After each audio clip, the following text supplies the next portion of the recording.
Hello, students. A very warm morning to all of you. Students of class 3rd, how are you, everyone? Are you fit and fine? Okay, that's very good. So, students, now it's time to start your today's work. For this, all of you open your English course book. There we have started the chapter 8, The Curious Baby Elephant. Students, I think explanation is completed. Okay, and now we are on the exercise. So after let's try first exercise, you have the second one. So today we will not complete this one. I'll give you this work next day, and today we will do the next exercise. Let's try 3. Okay, and which is about this story. Clear? So all of you take out your book. सब लोग book अपनी open कर लीजिए, page number 20 open कर लीजिए. और आज हम लोग इस स्टोरी को फिर से रीड करेंगे एंड राइट करेंगे इन आवर ओन वर्ड. ठीक है, अपने वर्ड में. So are you ready all? सब लोग रेडी हैं? Okay, so take your pencils, erasers, जो भी आप लोग को ज़रूरत हो, नीड्स हो आप लोग की. ठीक है, चलो स्टार्ट करते हैं. Let's try 3 exercise. Let's tell the story again. चलिए अब हम स्टोरी को दोबारा से बताते हैं, रीड करते हैं. टू डू दिस, इसको करने के लिए we must ask the right questions. We must ask the right question. For this we have to just ask the right questions. Use this graphic organiser to help you write the story with the help of the right questions. Use this graphic organizer to help you. Means whatever story you all have read students in this chapter, आपको उसकी help से story complete करनी है. Okay, and even I will also help you as well as I have completed this. So I hope you all will also understand and then you will try to do by your own after listening to me. ठीक है, तो चलिए start करते हैं. First topic is about title of the story. What is the title of the story? Story की title क्या है? Mean chapters का नेम क्या है? Yes, the curious baby elephant. Clear है ना? इसका टाइटल ना, चैप्टर्स नेम ये है. यस, चलिए सेटिंग स्टार्ट करते हैं. सेटिंग कैसे हुई है? ठीक, व्हेन फर्स्ट क्वेश्चन आपका स्टार्ट हो रहा है व्हेन से, मीन्स कब. When does the story take place? Read the first line. ये स्टोरी जो है कब प्लेस लेती है, कब से स्टार्ट की गई है. For this students you have to just read the first line of this chapter. ठीक है, ये आपका फर्स्ट क्वेश्चन था. Second, where does the action happen. Second question is from where of. ठीक है, वेयर, कहाँ. Where does the action happen, ये action जो है वो कहाँ हुआ है. ये जो वर्क हुआ, ये स्टोरी जो हैपन हुई है होती है, वो कहाँ पे होती है.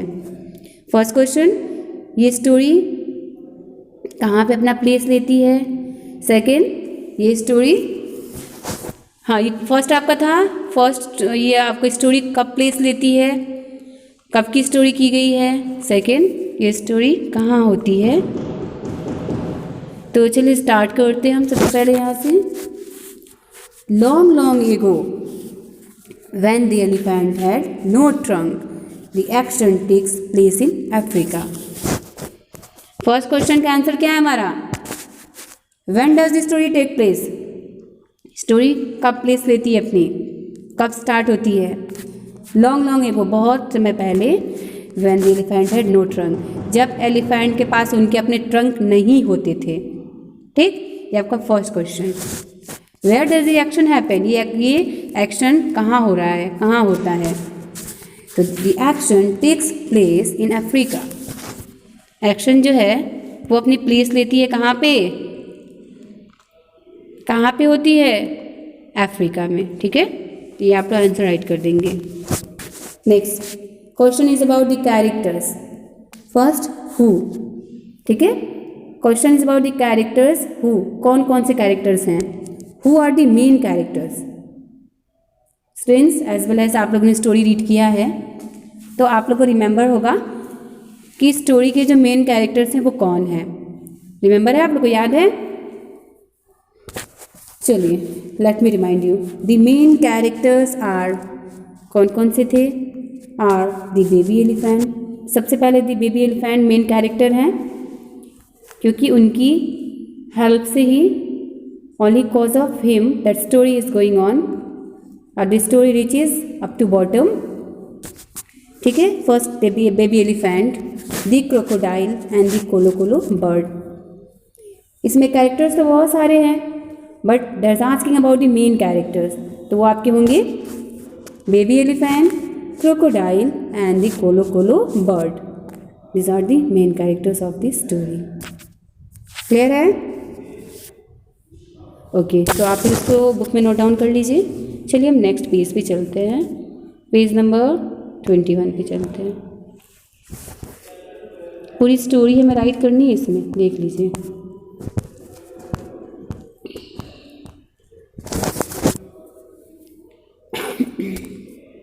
देखिए, सेकंड है problem. Second question is about the problem. What means क्या प्रॉब्लम थी? What is it the baby elephant wants to know that no one will tell him? Baby वो क्या, कौन सी ऐसी चीज़ थी, वो क्या चीज़ थी, क्या थी, कौन सी ऐसी बात थी जो बेबी एलिफेंट जानना चाहती थी, बट किसी ने, no one will tell him, किसी ने उनको नहीं बताया। What was that question? What was the problem? So tell me, you know well ना, आप लोग को रिमेंबर है? Yes, the problem was that baby elephant, यहाँ देखिए, the baby elephant wanted to know, baby elephant जानना चाहती थी what the crocodile has for dinner, crocodile dinner के लिए क्या ईटिंग करते हैं, यही क्वेश्चन था ना। the baby elephant wanted to know, baby elephant जानना चाहती थी कि क्रोकोडाइल जो है वो डिनर में क्या ईटिंग करते हैं, डिनर के लिए क्या हैव करते हैं। ठीक है, तो इसको आप लोग इसको भी बुक में कर लीजिए। चलिए नेक्स्ट पे चलते हैं। नेक्स्ट है, what does he do to find answer to his question. Now baby elephant wanted to know the answer, तो आंसर को जानने के लिए बेबी एलिफेंट ने what does he do to find answer, baby elephant क्या करती हैं, कौन कौन से स्टेप को क्रॉस करती हैं बेबी एलिफेंट अपने क्वेश्चन के आंसर को जानने के लिए। तो देखिए हमारे पास आंसर है। First, he asked the Kolokolo bird what the crocodile Yeats for dinner.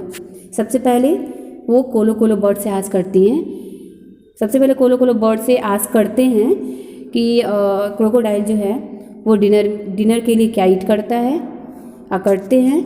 The bird tell him to go to the Limpopo river for his answer. तो बर्ड ने क्या कहा?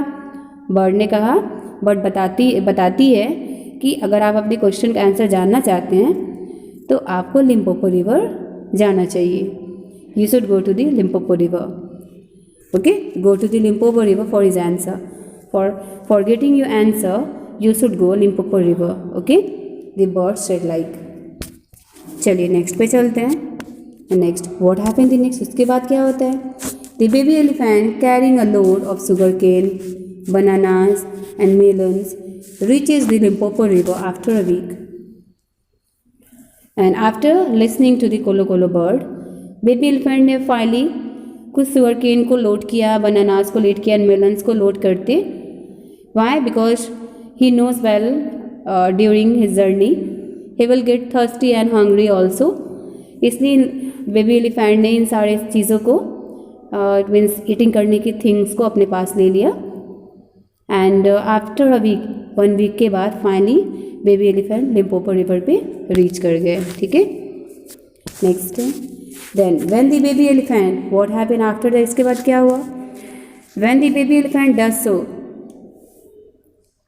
बेबी एलिफेंट ने क्या कहा? बेबी एलिफेंट ने question ask किया ना, बेबी एलिफेंट ने क्वेश्चन आस्क किया पहले क्रोकोडाइल से, क्रोकोडाइल के क्लोज जा करके। The crocodile catches him by his little nose, crocodile ने क्या कर लिया?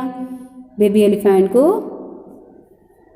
कैच कर लिया, पकड़ लिया, बाय हिज लिटिल नोज, ठीक, अपने लिटिल नोज की हेल्प से।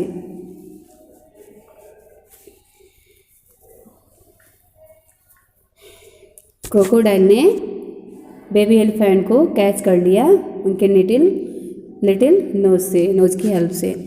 The baby elephant's nose had become very long. यहाँ पे देखिए within this we have left some sentence because there was not space. तो क्या होता है जब वो नोज को कैच कर लेते हैं crocodile, then baby elephant tries to pull and pull. The crocodile is also pulling his what nose, and baby elephant is also pulling. So while pulling this, after some time, the baby elephant had got a long what nose. Baby elephant की knows जो है बहुत ही ज़्यादा long हो गई थी, ठीक है ना। नेक्स्ट क्या है, last one. Last, now the baby elephant could hit a fly, pluck fruits, pluck a large bundle of grass. And when the baby elephant had become very long nose, after that the baby elephant was able to hit a fly, pluck fruits, pluck a large bundle of grass and stuff in his mouth. अब baby elephant अपने long nose की help से क्या कर सकती थी, fly को hit कर सकती थी, फ्रूट्स को प्लग कर सकता था, तोड़ सकता था, ठीक है, लार्ज बंडल को प्लग कर सकता था of grass, okay, stuff in his mouth, अपने माउथ में, ठीक है। And he had fun throwing water as a brothers and sisters with his new trunk. और इस तरह से लास्ट में जब बेबी एलिफेंट अपने होम पे चले गए तो वहाँ पे जाने के बाद बेबी एलिफेंट अपने नोज़ की हेल्प से अपने ब्रदर सिस्टर्स के साथ वाटर थ्रोइंग फन करते थे, वाटर थ्रोइंग की हेल्प से, कैसे, अपने न्यू ट्रंक की हेल्प से, ठीक है।